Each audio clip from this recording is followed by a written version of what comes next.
Pai do Senhor, irmãos, seminaristas, uma boa tarde a todos. Mais uma vez nós estamos aqui para dar início a mais uma aula. E hoje nós vamos falar sobre a doutrina da igreja, ou também conhecida como eclesiologia. E vamos falar alguns pontos sobre a igreja cristã, tá? Então, para a gente entender melhor o que é a igreja, qual que é o sistema, a organização, qual que é os meios que a igreja utiliza, quais são as ordenanças da igreja, o sistema organizacional. Nós vamos falar aqui rapidamente sobre esses pontos. E para a gente entender melhor o que é a igreja, ou o estudo da igreja, nós vamos falar o primeiro ponto sobre a natureza da igreja. Então, quando nós falamos de igreja, no sentido geral, nós falamos em dois aspectos, Nós falamos as palavras que podem descrever a igreja, e também as palavras que descrevem os cristãos. Então precisa fazer essa diferenciação. E o terceiro aspecto são as ilustrações que também representam a igreja, de Deus. Então o primeiro aspecto, que é as palavras que descrevem a igreja, nós vamos encontrar no Novo Testamento, a palavra grega, eclésia, tá?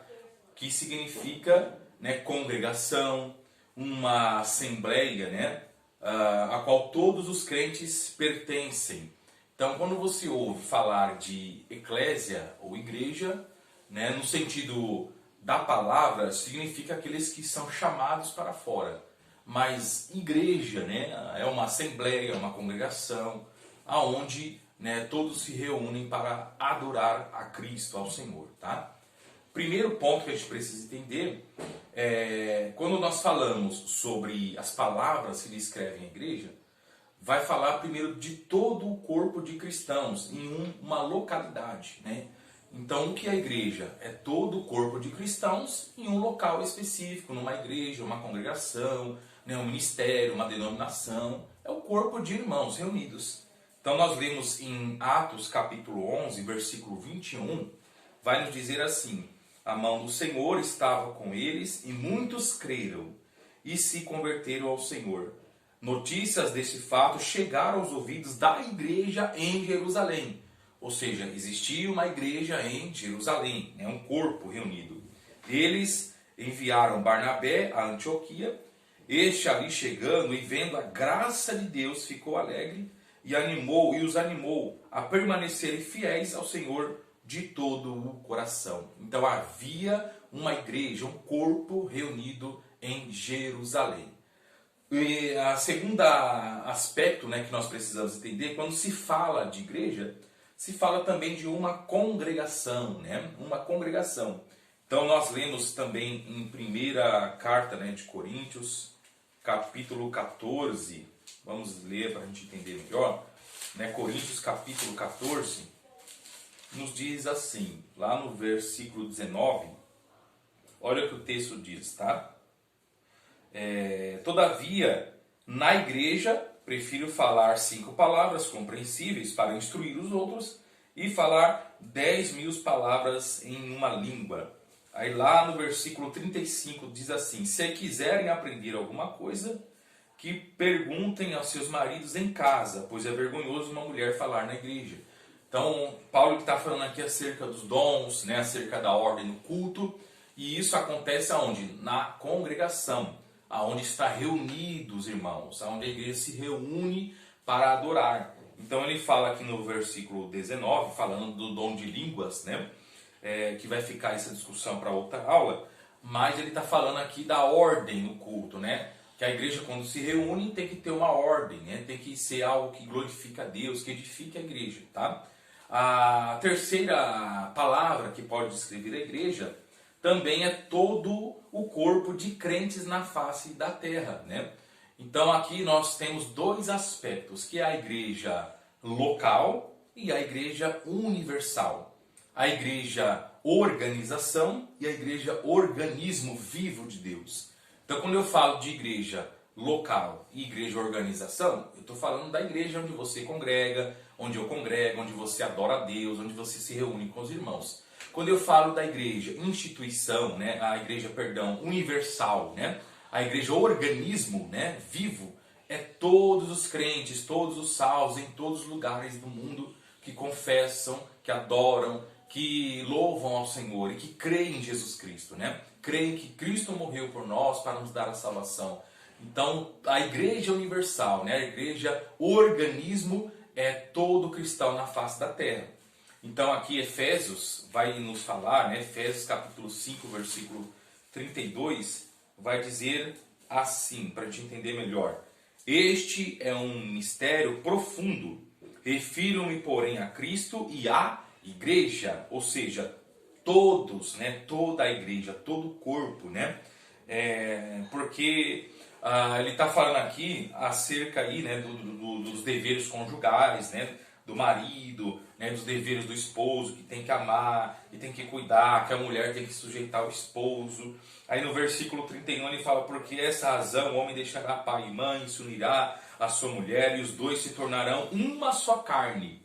Então ele está fazendo aqui, né, uma comparação do casamento, onde o marido e a mulher são uma só carne, assim como Cristo é com a igreja. É uma só carne, né? É um só, né? Não são dois, é um só. A igreja está ligada em Cristo, a igreja faz parte do corpo de Cristo, você que é a igreja faz parte do corpo de Cristo, tá? E a palavra, né, grega, a palavra igreja, né, vem também do grego, que significa kuriaki, que significa pertence ao Senhor. A igreja é uma reunião de pessoas chamadas do mundo, as quais professam e provam submissão ao Senhor Jesus Cristo. Então, se você professa o Senhor como seu Salvador, se você entende que você foi salvo, você agora faz parte da igreja, né, local, a igreja organização, e também a igreja universal, a igreja organismo vivo. Segundo aspecto, quando se fala de igreja, as palavras que descrevem os cristãos. Agora, quando eu falo de igreja, né, existe a igreja local, né, a comunidade onde os irmãos se reúnem, mas existe também, né, os cristãos, né, que compõem a igreja, que fazem parte desse corpo. Então, como que a Bíblia nos relata, como que é designado, chamado, conhecido esses irmãos, né, essa igreja? A primeira palavra é irmãos, porque nós somos irmãos em Cristo, nós somos uma família agora em Cristo. Então, quando você passa a fazer parte do corpo de Cristo, da igreja de Deus, do povo de Deus, você passa a ter, né, o outro, né, como irmão, né, esse carinho, né, porque nós somos uma só carne, um só corpo, uma só união, né, todos reunidos no mesmo propósito. Então você faz parte agora porque você agora é filho de Deus, você é filha de Deus. Então você tem comunhão com os irmãos, né? Então nós podemos ver isso também em Colossenses, né, capítulo 3 e versículo 11, que diz assim, vamos ler. Nessa nova vida já não há diferença entre grego e judeu, circunciso e incircunciso, bárbaro e cita, escravo e livre, mas Cristo é tudo e está em todos. Portanto, como povo escolhido de Deus, santo e amado, revistam-se da profunda compaixão, bondade, humildade, mansidão e paciência. Suportem-se uns aos outros e perdoem as queixas se tiverem contra os outros. Perdoem como o Senhor lhes perdoou. Acima de tudo, porém, revistam-se do amor, que é o elo perfeito. Então, no versículo 11 aqui, ele está falando que não há diferença, né?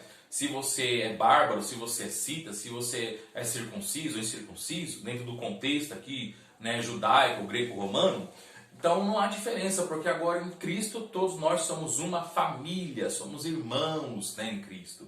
E também ele vai falar também, né, em Gálatas, para a gente entender melhor, capítulo 3, versículo 28, Gálatas 3, 28, olha que legal também, falando ainda sobre os filhos de Deus.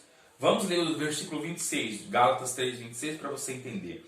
Todos vocês são filhos de Deus mediante a fé em Jesus Cristo, pois os que em Cristo foram batizados, de Cristo se revestiram. Não há judeu, não há grego, escravo, nem livre, homem, nem mulher, pois todos são um em Cristo Jesus.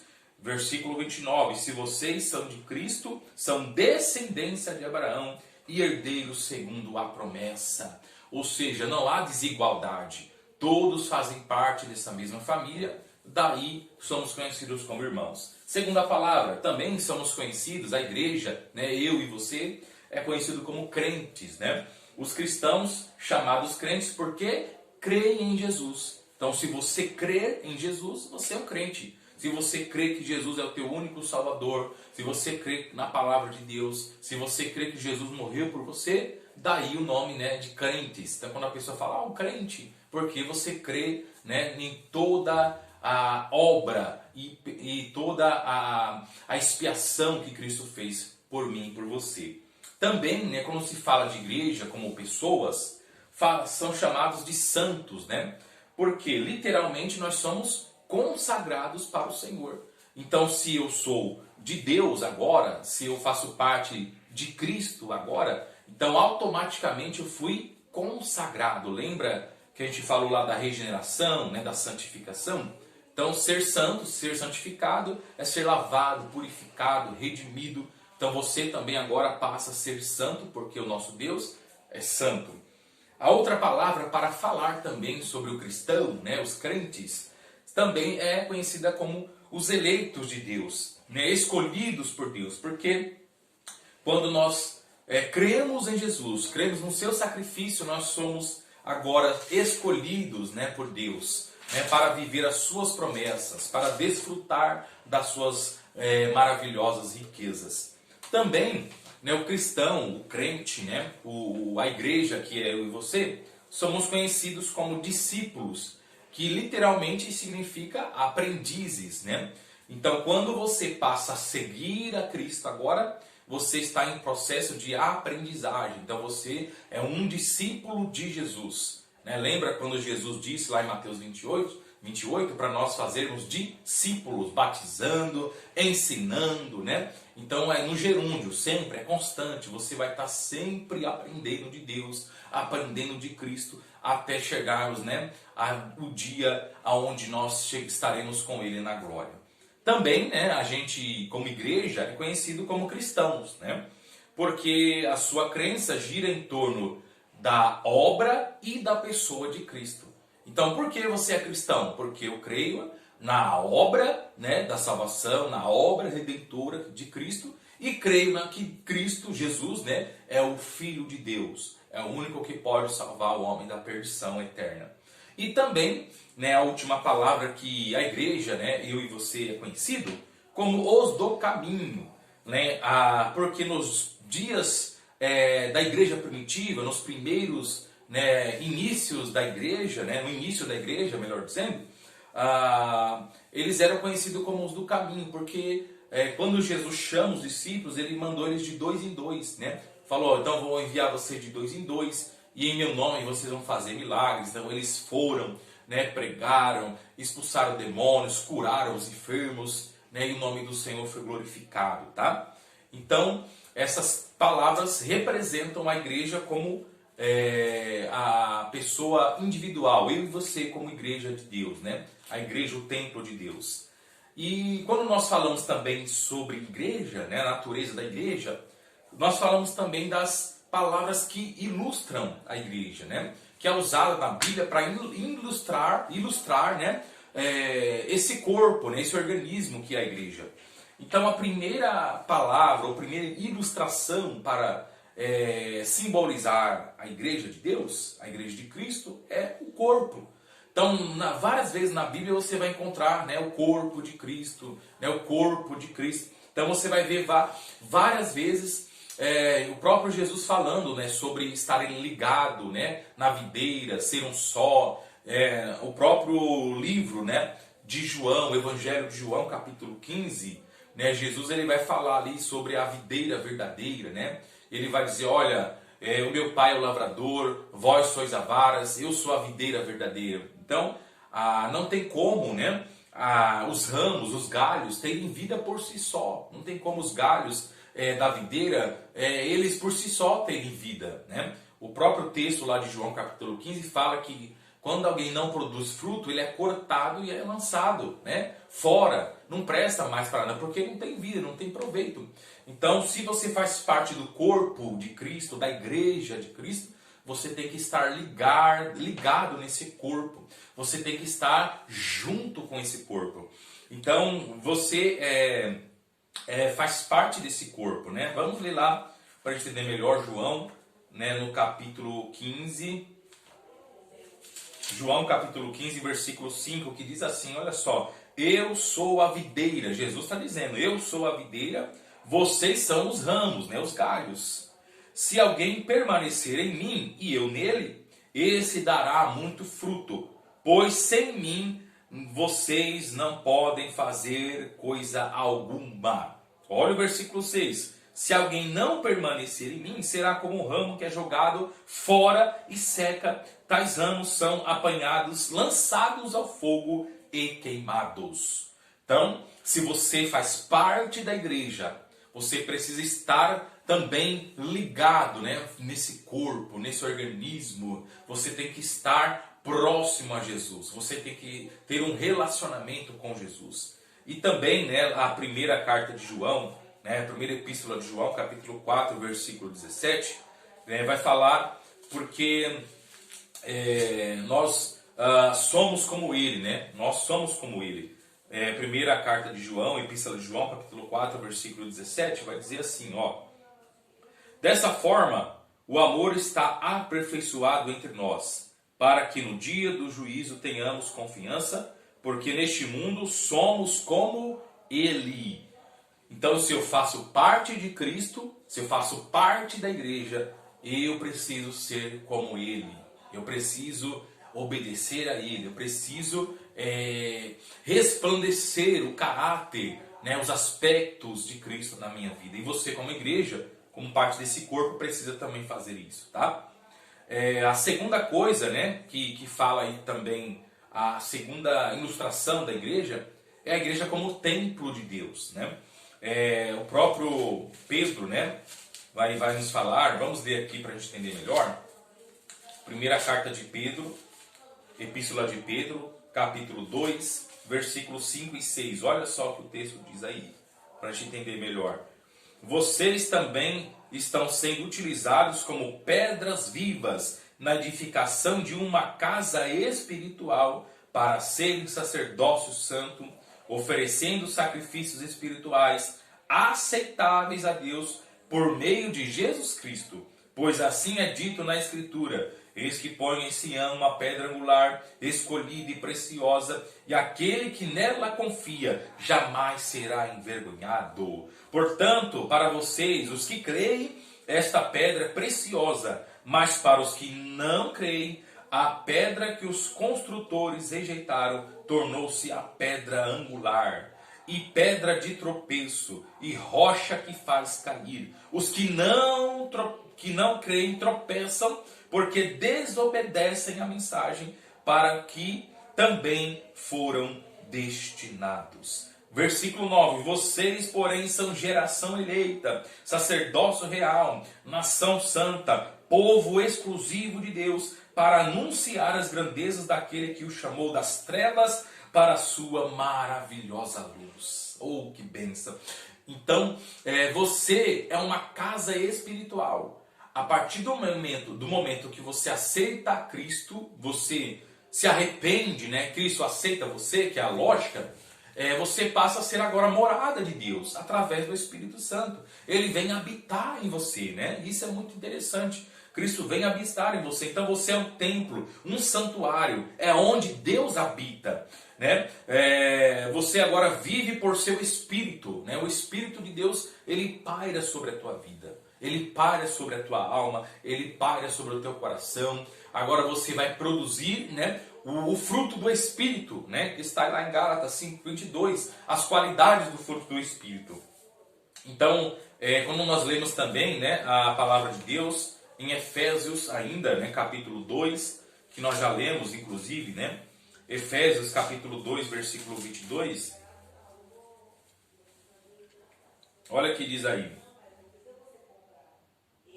Vamos ler o 20 para a gente entender. edificado sobre o fundamento dos apóstolos e dos profetas, tendo Jesus como pedra angular, no qual todo o edifício é ajustado e cresce para tornar-se um santuário santo no Senhor. Nele vocês também estão sendo edificados juntos para se tornarem morada de Deus por seu Espírito. Olha que coisa gloriosa. Então a igreja é a morada de Deus. A igreja, por meio do seu Espírito, é onde Deus habita. Então você é santuário de Deus. Você é morada de Deus. O Espírito Santo de Deus habita sobre a sua vida. E aí nós também, quando lemos a palavra de Deus, a terceira ilustração que se usa para falar sobre a igreja é a noiva de Cristo, né? No Antigo Testamento você já vê esses indícios, né? Da noiva, do noivo, né? Esse relacionamento íntimo. Então a igreja de Deus também é retratada nas Escrituras como a noiva de Cristo. É uma ilustração usada tanto no Antigo Testamento como no Novo e descreve a união e comunhão de Deus com o seu povo, né? E vice-versa, do povo com Deus, tá? Quando nós lemos a palavra do Senhor, vamos ler lá aqui, ó, 2 Coríntios capítulo 11, versículo 2, para a gente entender melhor esse texto abençoado, né? 2 Coríntios 11, versículo 2, que diz assim, olha só que legal. Vamos ler o versículo primeiro para a gente entender. Espero que vocês suportem um pouco da minha insensatez. Sim, por favor, sejam pacientes comigo. O zelo que tenho por vocês é um zelo que vem de Deus. Eu os prometi a um único marido. Olha só o que Paulo está falando. Cristo, querendo, melhor dizendo, apresentá-los a ele como uma virgem pura. Então Paulo está falando para os irmãos da igreja, né, que ele está as preservando, ele está zelando daquela igreja para apresentar essa igreja diante de Deus como uma igreja pura, uma igreja santa, né, como uma virgem, né, está falando aí da pureza, né. Então Paulo está falando aqui, né, para eles terem paciência, porque ele está sendo muito zeloso com a igreja, porque ele quer apresentar, né, ao único marido, ou seja, fala de fidelidade, fala de relacionamento, fala de comunhão. Então a igreja precisa ter relacionamento, precisa ter comunhão também com o Senhor. Então aqui nós encerramos o aspecto, né, da natureza da igreja.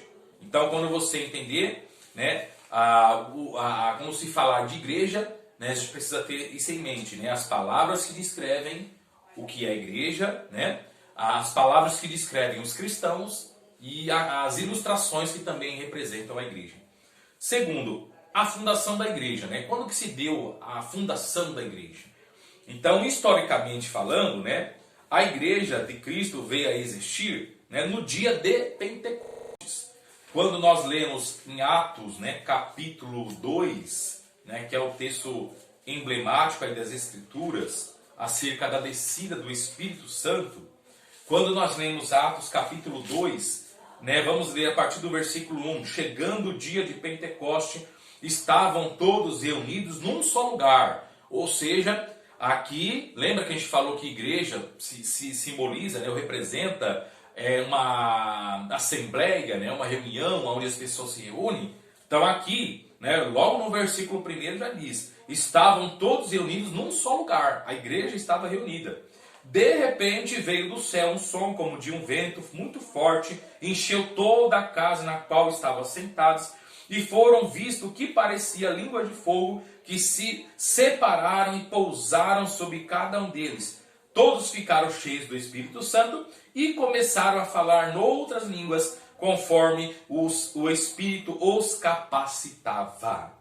Então aqui, né, nesse texto de Atos, capítulo 2, do versículo 1 até o versículo 4 que nós lemos, está falando que a igreja estava reunida.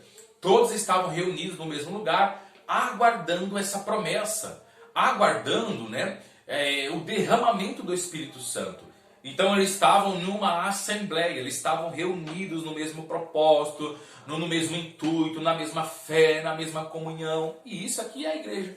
Então, historicamente falando, né, a maioria dos estudiosos da Bíblia falam que a igreja foi fundada aqui a partir de Atos, né, capítulo 2. Até alguns dizem que o livro de Atos, né, hoje continua sendo, não é mais Atos dos Apóstolos, né, é o Atos da igreja, né, há esse trocadilho porque a partir daqui começou a igreja, né, chamada também de igreja primitiva, né, a igreja que veio primeiro, os primeiros irmãos, e até hoje, né, esse Atos da igreja continua, né, acontecendo, tá?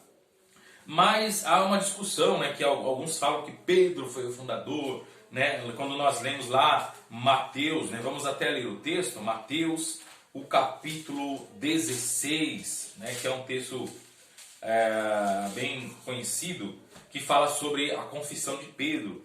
Vamos ler o texto para a gente entender melhor. Mateus 16, versículo 13, que diz assim: chegando à região de Cesareia de Filipe, perguntou aos seus discípulos: quem os outros dizem que o Filho do Homem é? Jesus perguntou para os discípulos. Então eles responderam: alguns dizem que é João Batista, outros dizem Elias, e ainda outros Jeremias ou um dos profetas. Aí olha como Jesus ele é categórico. E vocês? Né? Ele queria ouvir dos seus próprios discípulos. E vocês? Perguntou ele. Quem vocês dizem que eu sou? Olha só. Aí Simão, né, responde. Simão Pedro respondeu: tu és o Cristo, o Filho do Deus vivo. Respondeu-lhe Jesus: feliz é você, o bem-aventurado Simão, filho de Jonas, porque isto não lhe foi revelado, olha só, por carne e sangue, mas foi por meu Pai que está nos céus. E olha que Jesus fala: e eu lhe digo que você é Pedro, e sobre esta pedra edificarei a minha igreja, e as portas do Hades, né, do inferno, não poderão vencê-la. Eu lhes darei a chave do reino dos céus. O que você ligar na terra terá sido ligado nos céus, e o que você desligar na terra terá sido desligado nos céus. Então advertiu os discípulos que não contassem a ninguém que ele era o Cristo. Olha que coisa interessante. Então há muitas discussões que alguns usam que Pedro, né, foi o fundador da igreja, né? Inclusive a própria igreja católica, né, romana se vale desse né, artigo, né, para dizer que Pedro foi o fundador da igreja, foi o primeiro papa da igreja. Então por isso que hoje, né, tem um papa e tal. Isso aí vai ficar para uma outra aula, que não é o nosso caso hoje. Mas a igreja, né, o fundamento da igreja não é Pedro. O fundamento da igreja não é nenhum dos discípulos. O fundamento da igreja não é Paulo, não é Barnabé, não é João Batista, não é Elias, não. O fundamento da igreja é o próprio Senhor Jesus. Olha que Jesus fala para ele, né? Simão, versículo 16, Simão Pedro respondeu: tu és o Cristo, filho do Deus vivo. Respondeu Jesus: feliz é você, Simão, filho de Jonas, porque isso não lhe foi revelado por carne ou sangue, mas por meu Pai que está nos céus. E eu lhe digo que você é Pedro. Né? Pedro significa, né, um pequeno fragmento de rocha. Olha só, não é só uma pedrinha. Então o que Jesus estava dizendo? É através da minha igreja, né, através das pequenas pedrinhas que eu vou edificar a minha igreja. Né? Mas o maior fundamento, lembra que nós lemos lá a epístola de Pedro, né? A pedra que os edificadores rejeitaram, essa pedra angular, né? A pedra principal é Jesus, não é Pedro, não é Paulo, não é ninguém. O fundamento da igreja, né? O alicerce da igreja é o nosso Senhor e Salvador Jesus Cristo. Então esse negócio de que Pedro fundou a igreja, né? Que foi Pedro o primeiro papa e tal, isso aí é uma outra teologia, né? Que nós vamos estudar mais pra frente, não é a aula de hoje, tá? Mas só para vocês entenderem esse contexto, tá bom? E para a gente também entender melhor, né? Então eu já entendi, né, a natureza da igreja, a fundação da igreja, e como eu me torno um membro de uma igreja, né? Como que eu passo a fazer parte do rol de membros de uma igreja, de uma organização, né? Igreja. Então o Novo Testamento, né, a priori, ele vai estabelecer, né, algumas condições, né, para que você faça parte, né, seja membro dessa igreja, né? A igreja corpo de Cristo, lembra? A igreja organismo vivo de Deus, e a igreja também local, a igreja organização. Primeiro, né, a primeira coisa, você precisa ter uma fé implícita no Evangelho e confiança sincera de todo o teu coração em Cristo, né? como o único e suficiente Salvador da sua alma. Então, quando você se arrepende, você crê, né? Você acredita que Jesus é o teu único Salvador da tua alma, então a partir daí você começa a fazer parte da igreja, né? Organismo vivo, né? Da igreja corpo, da noiva, né? Que a gente já viu aqui, né? De Cristo. Então, quando nós lemos, vamos ler aqui para a gente entender melhor, Atos capítulo 16, tá? Atos capítulo 16, versículo 31. É um texto bem conhecido, né? E eles responderam: creia no Senhor Jesus e serão salvos você e os da sua casa, né? Esse texto é bem emblemático. Paulo e Silas, né, estavam presos porque haviam pregado a mensagem do Evangelho. E o texto vai dizer que perto da meia-noite eles começaram a orar, a cantar, né? E algo extraordinário aconteceu, né? E as cadeias se soltaram, as portas das prisões se abriram. E quando o carcereiro viu todo aquele cenário, né, ele ficou horrorizado, porque dentro desse contexto, se algum prisioneiro fugisse, né, o carcereiro, né, o guarda, o soldado que estava ali de prontidão, ele pagava com a própria vida. Então, quando o carcereiro viu aquela cena, ele falou: não, eu vou tirar a minha vida. Puxou a espada e tentou tirar a sua própria vida. Paulo falou: não faça isso. E Paulo começou, né, a pregar agora para ele. Ele falou: o que eu preciso fazer? Olha só no versículo 30. Então levou-os para fora e perguntou: senhores, que devo fazer para ser salvo? E Paulo, né, respondeu, né? Paulo e Silas respondeu, né? Creia no Senhor Jesus e serão salvos, você e da tua casa. Olha que legal, que ele perguntou o que eu devo fazer. E Paulo e Silas respondem: creia no Senhor Jesus, vai ser salvo você e os da sua casa, né? Então a salvação, ela abrange, né, um aspecto bem abrangente para todos, né? E então, o primeiro requisito para você ser membro da igreja, né, aqui quando eu falo igreja, nesse primeiro aspecto, é a igreja organismo, né, a igreja de Deus, né, a igreja em todos os lugares da terra, né, da face da terra, a igreja organismo, é você se arrepender, é você crer no Senhor Jesus como o seu único e suficiente Salvador. E o segundo aspecto é submeter-se ao batismo, né, nas águas, como testemunho simbólico, né, da fé em Cristo e confessar verbalmente esta fé. Então você creu, você se arrependeu, né? Você agora, a partir que você entrega a sua vida a Cristo, você faz parte da igreja, né, organismo vivo de Deus. Agora, quando você, né, entra para uma igreja local, né, para uma igreja, uma denominação, né, você precisa se batizar, né? É também um ato simbólico de que você realmente agora morreu para o mundo e você agora vive para Deus, você vive para Cristo. Então, quando nós lemos, né, vamos ler aqui para a gente entender melhor, Romanos capítulo 10, versículo 9 até o 10. Romanos capítulo 10, livro de Romanos, capítulo 10, versículo 9, que diz assim: se você confessar com a sua boca que Jesus é o Senhor e crer em seu coração que Deus o ressuscitou dentre os mortos, será salvo. Pois com o coração se crê para a justiça e com a boca se confessa para a salvação. Versículo 11. Como diz a Escritura, todo o que nele confia jamais será envergonhado. Então, olha o que o texto está dizendo. Se, né, você confessar com a sua boca, né, se você verbalizar essa confissão, se você verbalizar esse arrependimento, mas não é só com a boca, é também com o coração, né, crer verdadeiramente.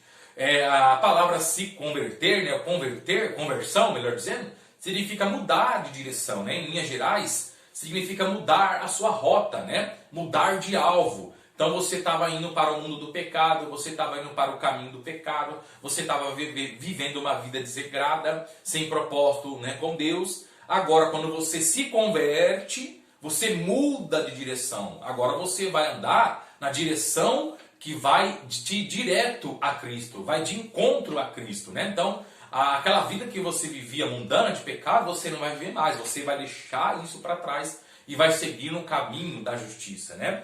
Tanto que o texto fala aqui de justiça, né? O versículo 10, pois com o coração se crê para a justiça. Então você vai agora viver uma vida santa, uma vida, né, que condiz segundo a palavra de Deus. Então, né, para você fazer parte da igreja, a igreja organismo vivo, a igreja universal, né, de Deus, o primeiro ponto é você crer, confessar, se arrepender.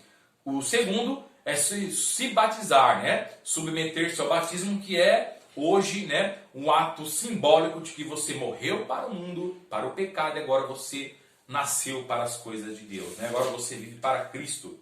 E para a gente concluir, né, tá caminhando já para, né, os últimos finais, as ordenanças da igreja, né? Quais são as ordenanças que o Senhor Jesus nos deixou, né, para que a igreja cumpra? A primeira dela, que nós já falamos, é o batismo nas águas, né? Então, quando você se arrepende, você confessa, você passa agora a viver uma vida, né, de consagração para o Senhor, você vai ter agora que passar por esses processos, né? Você vai viver em obediência às Escrituras, em obediência a tudo aquilo que a palavra de Deus nos, né, deixa explícito na sua palavra. Então, a primeira ordenança para a igreja é o batismo nas águas, né? A palavra batizar, usada, né, na fórmula de Mateus 28, vamos ler lá aqui Mateus para a gente entender. Mateus capítulo 28, para a gente entender mais sobre aí a questão do batismo, né? Olha o que diz Mateus 28, a partir, né, do versículo 19. Vamos ler aí, 19. Vamos ler até a partir do versículo 16 para você entender, né, o contexto. Os 11 discípulos foram para a Galiléia, para o monte que Jesus lhes indicara. Quando ouviram, o adoraram, mas alguns duvidaram. Então Jesus aproximou deles e disse: foi-me dada toda a autoridade nos céus e na terra. Portanto, vão. Ele deu uma ordem, vão, né? E façam discípulos de todas as nações, batizando-as, ensinando-as a obedecer tudo o que eu lhes ordenei, né? E eu estarei sempre com vocês até o fim dos tempos. Então aqui foi uma ordenança, né? Olha o que Jesus disse para eles. Portanto, vão, né? Ele está falando aqui no imperativo, né? É uma ordem. Vão e façam, né? Batizem, ensinem, né? Mostrem para as pessoas, né, esse evangelho da salvação. Então, quando essa ordenança, né, acontece aqui em Mateus 28, 19 e 20, né, a palavra batizar, usada, né, na fórmula de Mateus 28, 19 e 20, significa literalmente mergulhar, né, ou imergir, né? Essa confirmação, ela é retratada por vários estudiosos, né, da língua grega, do grego bíblico, né, e também por vários historiadores, né, da igreja cristã. Então, esse batismo por imersão, né, há vários textos da língua grega, né, no original, que o Novo Testamento foi escrito no grego, e vários historiadores, né, pesquisadores da palavra de Deus, da história da igreja, né, confirmam que esse batismo, inclusive na época de Jesus, era feito, né, por imersão, que é você imergir, deitar, né, o seu corpo na água, que significa que você está morrendo para o mundo, para o pecado. Você morreu, foi sepultado, agora você está ressurgindo, né, uma nova criatura, né, agora você é uma nova pessoa e vai viver a sua vida para Cristo. Então há vários símbolos que representam o batismo também. O primeiro símbolo, né, significa, quando você fala de batismo, se batizar, ele simboliza a morte, lembra que eu falei? Você morre para o mundo, morre para o pecado. O sepultamento, porque você morre, você também, né, foi sepultado agora. Então, aquela velha criatura, aquele homem mau, pecador, né, aquele homem que não tinha nada com Deus, não queria saber das coisas de Deus, ele morreu, ficou ali aquela velha criatura, né? E quando você é batizado, agora você também ressuscita, né? Você agora tem uma transformação, que você nasce para Deus, tá? Isso de modo simbólico, tá? Não é de modo literal, você é simbolizando, né, o novo nascimento, tá? Então, quando você é batizado, você morreu para o mundo e agora você ressuscitou, né? Você revive para Deus, tá? Vamos ler aqui, ó, Romanos, capítulo 6, versículo 14, que diz assim: pois o pecado não os dominará, olha só, porque vocês não estão debaixo da lei, mas debaixo da graça. Então, quando você morre para o pecado não domina mais você, né? Aquela criatura pecadora, pecaminosa, morreu. Agora você vai viver para Deus. Você vive debaixo da graça. Você vive debaixo da promessa de Deus. Você faz parte da família, da igreja, do corpo de Deus. Né? A segunda coisa que a gente pode falar sobre o batismo é a fórmula, né? Mateus 28, 19, que nós lemos, né, vai falar que Jesus ele ordenou: vocês vão batizando-os em nome do Pai, do Filho e do Espírito Santo, né, de Deus. Então, a fórmula batismal, né, que é mais conhecida ou que está em eminência na maioria das igrejas, inclusive do nosso contexto, né, pentecostal, é batizar em nome do Pai, do Filho e do Espírito Santo de Deus. Né? Essa é a fórmula batismal, segundo Mateus 28, 19. E quem que deve se batizar? Né? A quem é destinado o batismo nas águas? Então o batismo ele é destinado a todos aqueles ou aquelas que creram, né, que se arrependeram, que houve uma conversão sincera do seu coração, né, e também dos seus pecados. Então se você, né, se arrependeu dos seus pecados, automaticamente você agora vai se batizar, né, como prova, né, diante de Deus e diante dos homens que você agora é uma nova criatura, uma nova pessoa. E qual que é a eficácia do batismo? Né? Há vários, né, modos de pensar ou algumas teologias que dizem que para você ser salvo, você precisa ser batizado também. Não é só crer, você precisa ser batizado para ser salvo. Mas quando nós lemos a Bíblia, né, todo o contexto da palavra de Deus, isso não é verdade, tá? Isso é incoerente com as Escrituras, porque para você ser salvo, você precisa crer em Jesus, né? Crê no Senhor Jesus e será salvo tu e a tua casa. Atos 16, que nós já lemos.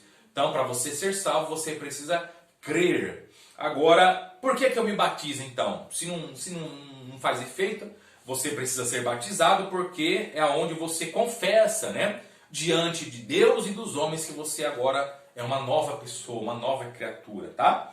Então, a eficácia do batismo, as pessoas não são batizadas para ser salvas. Que fique claro isso. Mas elas são salvas, por isso elas se batizam, né, como ato simbólico desse novo nascimento, tá? E qual é o significado do batismo em si, né? Como eu já falei, o batismo ele vai provar, né, para as pessoas, para o mundo, que você agora está salvo em Cristo, porque você se batizou, então você é uma nova criatura. Então você também tem uma nova experiência com Deus, né? É uma nova experiência de fé, de vida, de comunhão com a igreja. Você também se batiza porque você é regenerado. Você nasceu de novo. Lembra que nós falamos sobre a regeneração? Então você nasceu de novo. Quando nós falamos de regenerar, né, lembra na aula passada que a gente falou sobre, significa literalmente lavar-se, né, se purificar. Então quando você é batizado, né, também o batismo ele simboliza que essas águas, né, que representa também simbolicamente o Espírito Santo, elas lavaram você, né? Então todos os seus pecados foram, né, arrancados. Agora você está limpo, você foi purificado, e quando você levanta dessas águas, né, de modo simbólico, tá? Você está sendo agora uma pessoa consagrada, né, santificada, purificada para o Senhor. Então, né, a primeira ordenança, né, para a igreja é o batismo. E a segunda ordenança para a igreja é também a ceia do Senhor, né? Quando nós lemos, né, também a palavra do Senhor, nós vamos encontrar também, né, as instruções, né, do apóstolo Paulo na primeira carta aos Coríntios, capítulo 11, a partir do versículo 23. Então, a ceia do Senhor consiste na participação, né, solene do corpo, né, e do sangue, ou do pão e do vinho, né? Os quais, sendo apresentados ao Pai, ou a Deus, em memória do sacrifício inesgotável de Cristo. Então, o que é a ceia? É um ato solene, né? É um memorial. Quando eu participo da ceia do Senhor, ou da Santa Ceia, como alguns dizem, né? Eu estou participando de um ato memorável. Toda vez que eu participo da ceia do Senhor, Eu estou lembrando, né, do sacrifício que Jesus fez por mim, né? Que entregou o seu próprio corpo, a sua própria carne, o seu próprio sangue em favor de mim, para que eu e você pudesse ter vida, né? Então, quando nós lemos aqui, o texto mais conhecido, que é o texto de Coríntios, que a gente vai ler agora, 11, a partir do versículo 23, olha o que diz. Pois recebi do Senhor, que também nos entreguei, que o Senhor Jesus, na noite em que foi traído, tomou o pão, olha só, e tendo dado graças, partiu e disse, isto é o meu corpo. Então Jesus, né, pegou o pão, o partiu e deu graças, né, agradeceu por aquele momento e disse, isso é o meu corpo, que é dado em favor de vocês, façam isso em memória de mim. Versículo 25, da mesma forma, depois da ceia, ele tomou o cálice e disse, este cálice é a nova aliança no meu sangue. Façam isso sempre que beberem em memória de mim, porque sempre que comerem deste pão e beberem deste cálice, vocês anunciam a morte do Senhor até que ele venha. Então, toda vez que você participa da ceia, né, você participa desse ato solene com a sua igreja, com a sua comunidade local, com a sua família na fé, com os irmãos na fé, né? Você está trazendo à memória esse sacrifício de Jesus, né? Você está anunciando, né, a morte do Senhor até que ele venha. Então, toda vez que você participa desse momento de comunhão, você está dizendo, Cristo morreu por mim, Cristo se entregou por mim. Eu não merecia, né? Eu não mereço estar aqui, mas Jesus morreu por mim, né? E hoje eu estou aqui para glorificar ao Pai. Então, quando nós falamos da ceia, é um ato de comemoração. Jesus, ele disse em Lucas 22:19, façam isso em memória de mim. Então, ele sempre deixou essa ordenança, façam isso em memória de mim. Lucas 22:19. A ceia também é um ato de instrução, porque ela vai expor, né, os dois aspectos do Evangelho. O primeiro é a encarnação de Jesus. Lembra lá em João, né, o Evangelho de João, capítulo 1. Vamos ler para a gente entender melhor. João, capítulo 1, o versículo 14. Olha o que João Batista está dizendo. João Batista não, o apóstolo João está dizendo. Aquele que é a palavra tornou-se carne e viveu entre nós. Vimos a sua glória, glória como do unigênito, vindo do Pai, cheio da graça e da verdade.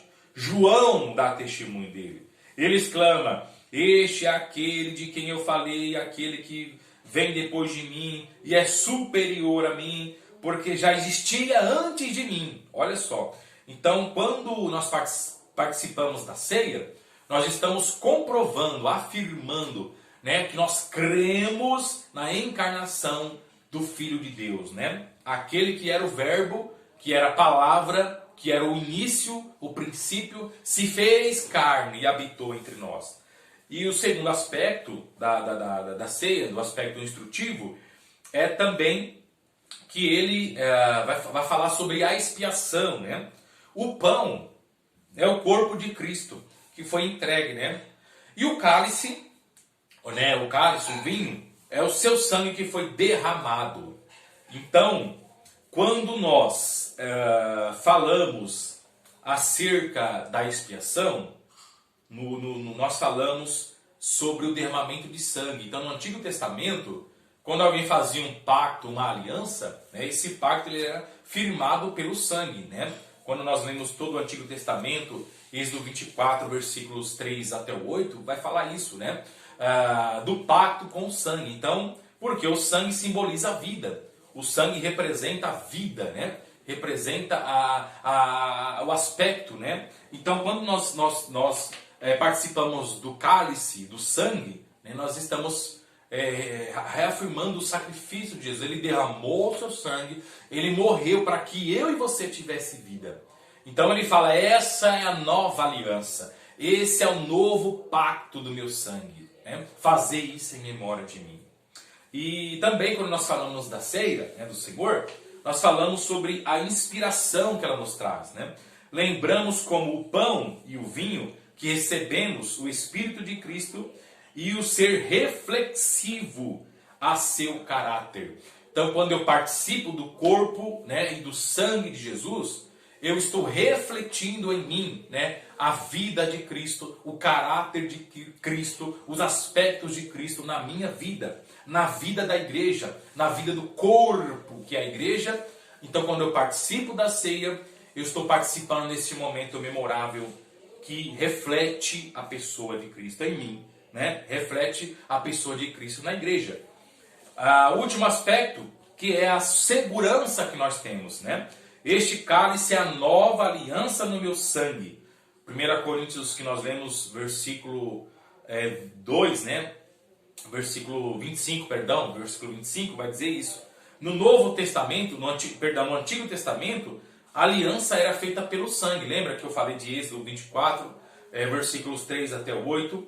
E Hebreus, né, capítulo 9, vai dizer também isso. Vamos ler aqui, ó, Hebreus, o capítulo 9, né, que diz assim, ó, o 14, que diz assim, ó: quanto mais o sangue de Cristo, que pelo Espírito Eterno se ofereceu de forma imaculada a Deus, purificará a nossa consciência de atos que levam à morte, para servirmos ao Deus vivo. Por esta razão, Cristo é o mediador, uma nova aliança para os que são chamados, recebam a promessa da herança eterna, visto que ele morreu como resgate pelas transgressões cometidas sobre a primeira aliança. Então, na primeira aliança, né, que era a lei, né, a lei de Moisés, a lei mosaica, quando alguém cometia um pecado, deveria-se fazer um sacrifício, deveria ser derramado sangue, deveria ser oferecido o cordeiro para que aquele pecado, aquela transgressão fosse perdoada. Então, Jesus, né, como nós lemos lá no Evangelho de João, capítulo 1, Jesus é o Cordeiro de Deus. Através do seu sangue, ele tira o pecado do mundo. Então, toda vez que você é acometido, né, por um pecado, por uma falha, porque nós não somos perfeitos, irmãos. Nós só chegaremos à estatura de varão perfeito lá na glória, quando Cristo, né, vier nos buscar. Então, enquanto você estiver nessa terra, né, os seus pecados são perdoados através do sacrifício do Cordeiro de Deus, que é Cristo, que tira o pecado do mundo, tá? Então essa é a nossa maior segurança, né? A nova aliança, que é através da morte do Senhor Jesus.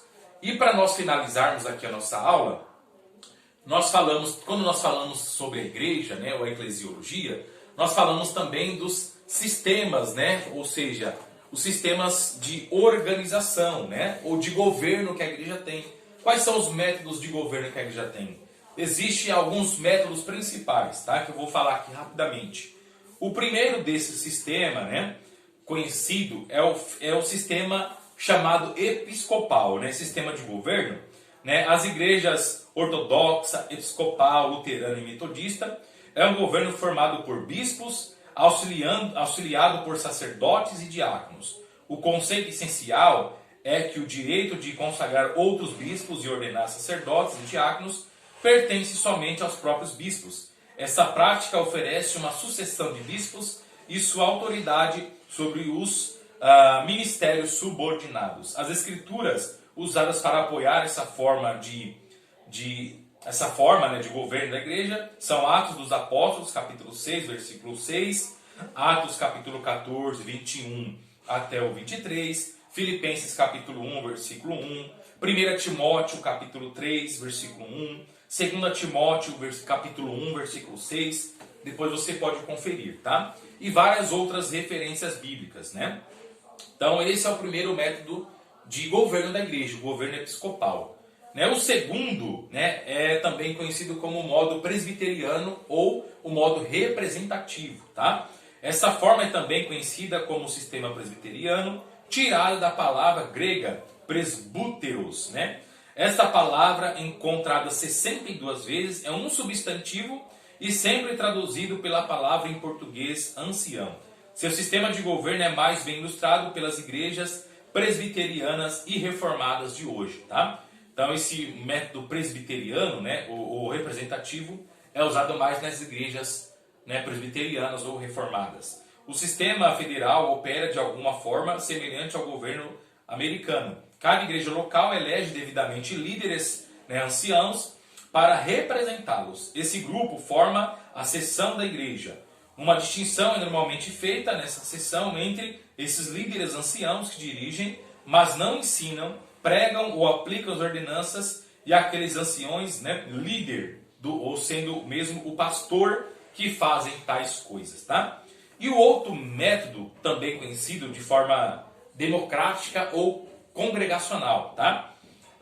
Esse tipo de governo é claramente visto nas igrejas batistas, congregacionais, evangélica livre, discípulos de Cristo, bíblica independente e outras igrejas, tá? Os seguidores dessa forma acreditam que nenhum homem ou grupo fora deve exercer autoridade sobre uma assembleia local. Dessa forma, o governo deve estar nas mãos dos próprios membros. O pastor é considerado o único ancião da igreja. Ele é chamado e eleito pela congregação da igreja. Os diáconos são então escolhidos para auxiliá-lo no pastoreio do rebanho.